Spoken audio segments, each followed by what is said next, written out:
Welcome to another episode of Never a Boring Moment with Vandoline.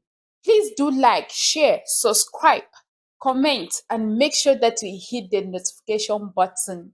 You cannot afford to miss my videos now. You cannot. I have good stuff for you. Anyways, without wasting so much of your time, before we go deep to the video for today, I just want you to go in with an open mind. If you watched my previous video on the power of mindset, please, you can just put this video on a hold and then go back and watch that powerful video. So today's video is going to take us to another dimension. And before we go there, please, I just have a couple of questions to ask you. Number one, who is your 911? Yes. Who is your 911? Please write it down. Number two, when you were going to bed last night, did you close your door or you left it open? Yeah, that's question number two. If you closed your door, why did you close your door? Okay. Number three, do you have an umbrella in your house? Do you use your umbrella every day or you use it when you need it? This video is so powerful and I just want us to go into the video while having an open mind, ready to learn, grow, explore, and know. Without wasting so much of your time, this video today is going to Ayolat, a senior marketing director. That's my boss. I would love for you to share and sit down comfortably without any interruptions. Listen and learn and grow. It's okay, but it's okay to know. It's okay to know. It's okay to listen. Just welcome Mrs. Ayolat. Thank you. Trying to educate people on how we can strategize the little we make, as much as we make, because it has to work for us. Because Warren Buffett said it has actually have two rules: don't make money, don't lose money. So when we make the money, we shouldn't lose it. So his rule number one is that make money, and his rule number two is that don't lose the money. But how do we do it? So we have so many companies that we actually write businesses for. These are just some of them.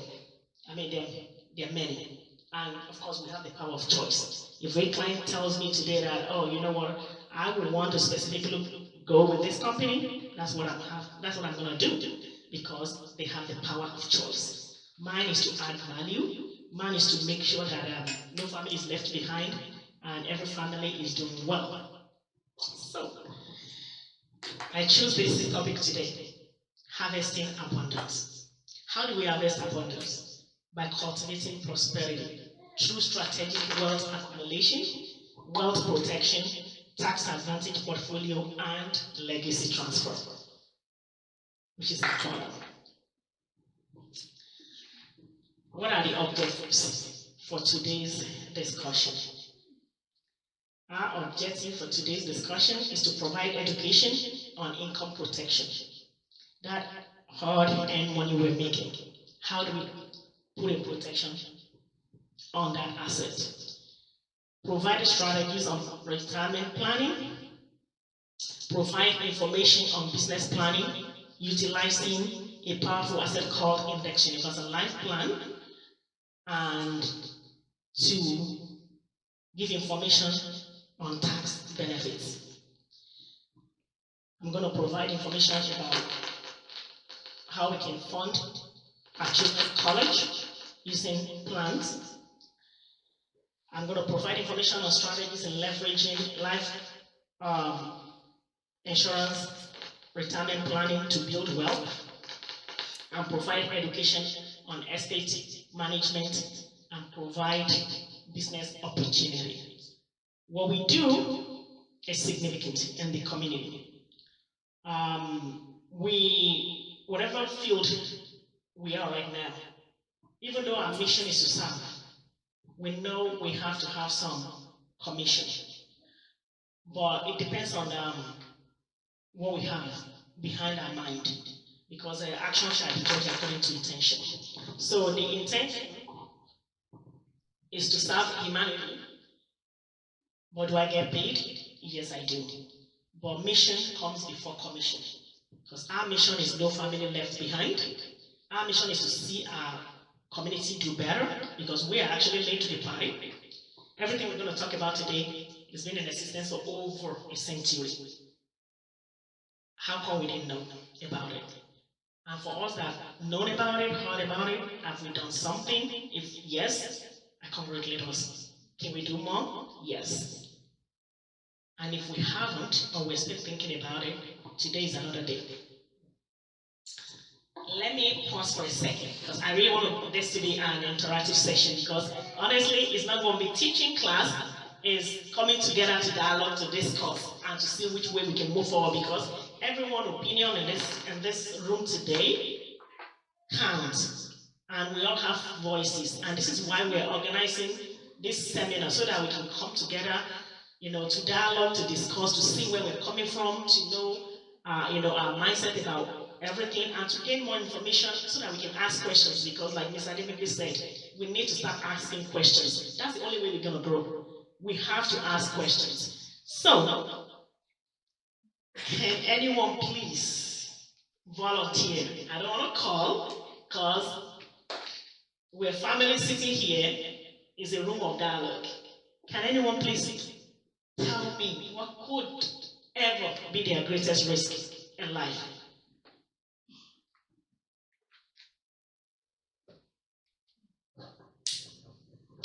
I don't know if we have ever thought about this. I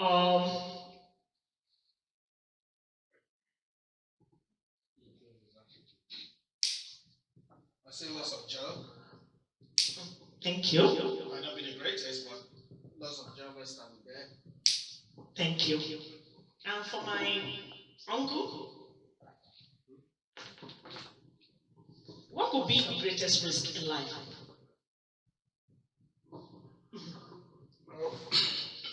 I think one of thing can be one of the challenges you will face in life. When you are sick, you are not able to work. That means definitely you are not able to make money. And if you're not able to make money, a lot of things will be left behind, which is a greater risk in life. Except you have saving somewhere, or you have something you can fall back on. That's huge. I don't know if we all heard what my brother said. Sorry, so what's the name? Thank you. Actually, you will be the number one at my book. Thank you, sir. Why, sir? Yes. So I don't know if we all heard what my brother Taiwo just said. That if we're not able to work, and maybe due to illness, it will be a huge risk. Because I guess if we can't work, we can't make that money, as we know. United States of America is a capitalist country. The bill don't stop. So we have to be able to pay our bill to stay on that roof. If we don't pay the bill, we're going to be on the street. Thank you so much, sir. God bless you. Here we go. As you rightly said, from Brother John to Brother Taiwo, right? Yes. There are 3 major events that could cause chaos throughout our lifetime, which I believe we probably know about. But how much are we thinking about it? That's why we're gathering here today. Number 1, like my brother said, it's sickness. Nobody ever wishes. But remember, I said I'm a nurse. I enjoy what I do as a nurse. But nobody, not even us sitting here today, want to wake up tomorrow morning and say, oh, you know what? I think I like the food in the hospital. I want to go on admission so I can eat the food in the hospital? Nobody. No one. And the common the common adage that we say is like, oh God, God forbid, not me, in Jesus' name. Or inshallah. But as far as I remember, the book of the holy book we all read says, I didn't promise you I'm not going to test you. I love you, and because I love you, I'm going to test you. But none of us can say that this is going to be our test. But we never pray for it, and we never even wish our worst enemy to be sick. Number 2 is death. It's inevitable. We may not fall sick, but everyone is going to die at some point. We pray to live till 1900 years, but we don't have the key and we don't have the power. It will come and take us when it's our time. We're all on a journey. We're all in the bus. We'll get to our bus stop, and we will all depart. But we want it to be a memorable one. If we have choose to be here in the United States of America, we want to do better. We want to be iconic. We want to be able to say, yes, we knew about Nigeria, now we know about the United States of America. We have to be able to show the difference. And we have to be able to go all out to help others. How much are we helping others? It's not only the church or in the mosque, in the community. It could just be word of advice. It could be word of wisdom. What are we doing? I just want this to be resonating with us while we go on this journey. The third one is, we're not praying to be sick. We know we're going to die, but we're not praying to die now. If anyone comes with something now, we're going to run from the other exit because nobody wants to die, right? All right. But the one that we're not going to be able to avoid, if we live long enough, is going to be the retirement. And I'm going to ask here,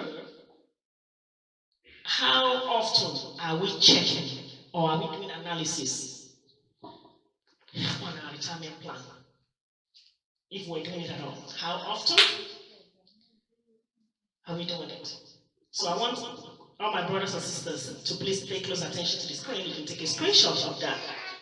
So don't forget, a caring nurse transitioning from being a caring nurse to a wealth care and being a wealth strategist. And it's because of what I've seen for many, many years of being at bedside. Because one thing that always struck is the fact that if we do get sick, not just with a common fever, allergies or so, I'm talking of significant illnesses, it's the number one bankruptcy. No matter how much we have, the number one reason for bankruptcy is sickness. And for many, many years, what I see that stands out every time is my people, my colleague at the bedside, not being able to afford medical bill. You know the number one killer? It's not the sickness itself. It's the lack of money, not being able to pay those medical bills. Now, guess what is going to set in? Depression. The loss of loved one. Not that they die, but they're not going to come around because they don't have nothing to offer you. We all see what happens when we do GoFundMe. And then we become upset that, oh, I haven't seen somebody, he didn't come to visit me. He might not have come to visit you. He or she might not have come to visit you either because he or she doesn't have anything to offer you. Or you're already a foregone fruit because life is going to go on. We know how hard it is even to visit when we're doing okay, not to talk of when someone is healed. And not planning or not planning appropriately is planning to fail. And this is what we see in this community. And I know it's going to take a while because of our mindset, because of our traditional belief, because of what we encounter. So this is why we're changing this. So I just want us to see real quick, or take picture, financial need analysis. This is what we need to be doing every time. For some of us who already earning money right now, are we making additional or are we investing rightly? College planning, if you have children. What form of college planning are we doing? Are we putting funds in? Are we doing analysis? Is it growing or is it not growing? Is it protective? So please, let us check that. Emergency fund. Everyone you approach will let you know we need to have at least 3 to 6 months emergency fund. Statistically, and this is not a myth, about 70% of everyone living in the United States doesn't even have $5,000 set aside for emergency fund. I don't recommend Google because everybody has their opinion on Google. Building web. How are we building our web? Then when we build the web, how are we preserving the wealth? So I just want that to resonate with us. All right. So there's 3 major rules of money, because I do money now. So we have something that we call rule of 72. I don't know if anyone knows about rule 72, but because of our time, I'm just going to run through this slide quickly. Basically, what that means in a nutshell is that if we save money, say for example, $10, it would take 72 years for that $10 to become doubled in an ordinary savings account. But if that $10 we invested, and that $10 is having a 4% return every year, that means it will take the next 18 years for that money to double. And if it's 6%, 12 years, and if it's about 12% or more, it will take 6 years to double. So this is how we grow our money. So I don't know where we fit in that category. But this is the one I'm going to dwell maybe another 1 or 2 minutes on. So I want everybody to look at this. Where do we think we belong? I just want maybe 1 or 2 responses from, thank you.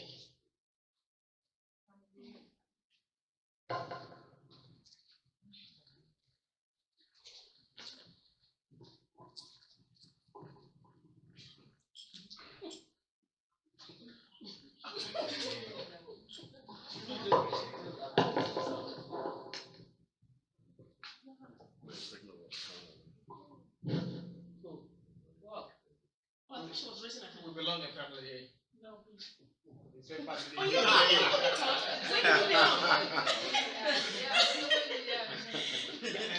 Sorry, I didn't hear you. Where do you belong? Oh, B. Thank you. Okay. Awesome. Okay, round of applause. Okay. Right. I just want people to volunteer. I don't want to be. I don't want to call. Can someone else volunteer apart from Mr. John?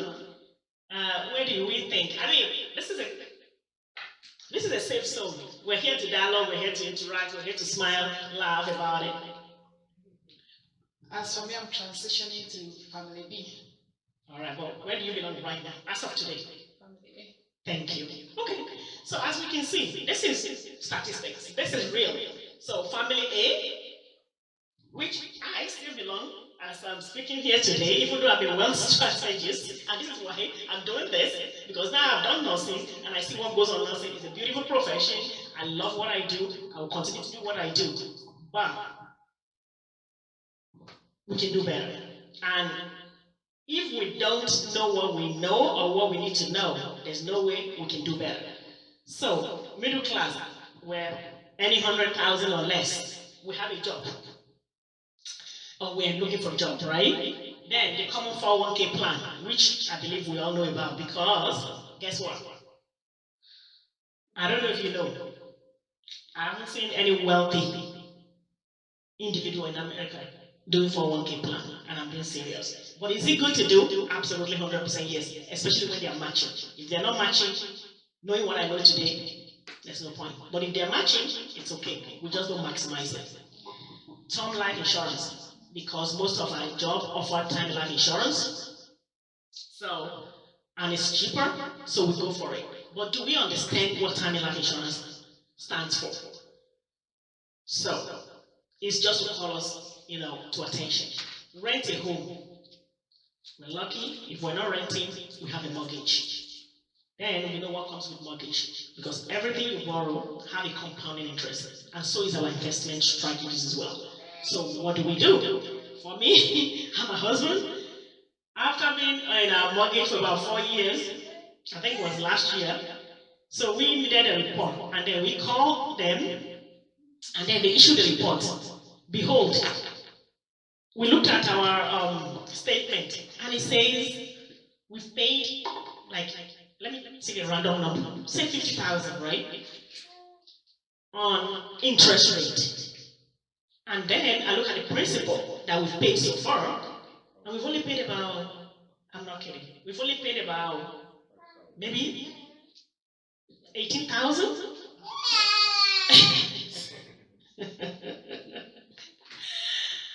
Whoa, Warren Buffett said, he who knows the system in the United States of America ends the system. But he who doesn't know the system pays for the system. That's what you and I are still doing in this country, unless we change. Whew. If you look at the book that I gave to my brother, it says, How the Wealthy. It didn't say how you and I. But maybe we have the wealthy, and like my beautiful sister says she's in class B, which is good. So I think I'm coming, right? We put money in the bank. We have a credit card because we know it saves the day, and it truly does. But what we're not paying attention is it compounds. So how are we mitigating that? Minimum tax advantages, of course, we know. The more we earn, the more Uncle Sam is waiting, right, to get the share, which is always the biggest share, right? No advisor, no plan, majority of the population. But look at Family B, wealthy Americans, only 1 to 2%. They earn more than 250,000. They are most oftentimes business owners. They have index accounts. They have permanent life insurance. They are homeowners. The list goes on and on. So this is why we're doing what we're doing. Because why would 2%? Does anybody know the population of the United States? Thank you. I think no, she has something in her mouth. Yeah, why we're doing that? Because of time. Yeah, I'm coming back. When you're good. Yeah. So how come it's only 1 to 2%? Is under Family B. That's why we're doing what we're doing today. If the wealth or the millionaire status doesn't start before us or with us, at least it can start with the coming generation. This is why we're doing what we're doing. And this is why we want our mindset to change and to shift for good. And I want to applaud us because everyone. Wow, you watched this far. You have come this far. I'm so excited for you. Thank you so much for listening. Thank you. I hope you learned something. I hope you learned a lot. And I hope you have a lot to also share with your families, your friends. So please do share. Are you now able to answer those questions that I asked you at the beginning of this video? If yes, then I'm so grateful for you. If no, it's okay. Nobody has it all. We are all striving to make it in life, and nobody, even the richest person, is still looking for money. Even the richest person, one thing that we do not have is our lives. It's God that has it. God takes it whenever, however He wants it. We do not negotiate that one. We don't. But the question is, how much are you ready? The question is, what will happen if something happens? That is the question. Because I ask some people, they do have insurances on their phones, their houses, their cars, but they fail to insure something that is very, very important. And that thing is their life. If something happens to you right now, who will pay those bills? Who will pay the life with the car insurance? Who will pay the rent? Who will pay your bills? Do you have somebody who can do that for you? The answer is all yours, Mama. The answer is all yours. It's time. The right time is now. We do not have time. Once it's gone, and there is no turning back. We cannot change yesterday, but we do have the power to change tomorrow. Thank you so much for watching. I love you so much and I appreciate your time. Please do like, subscribe, share, and make sure you hit the notification button because you cannot afford to miss the good stuff. Without wasting your time, thank you, and you have a beautiful day, and may God bless you. Bye.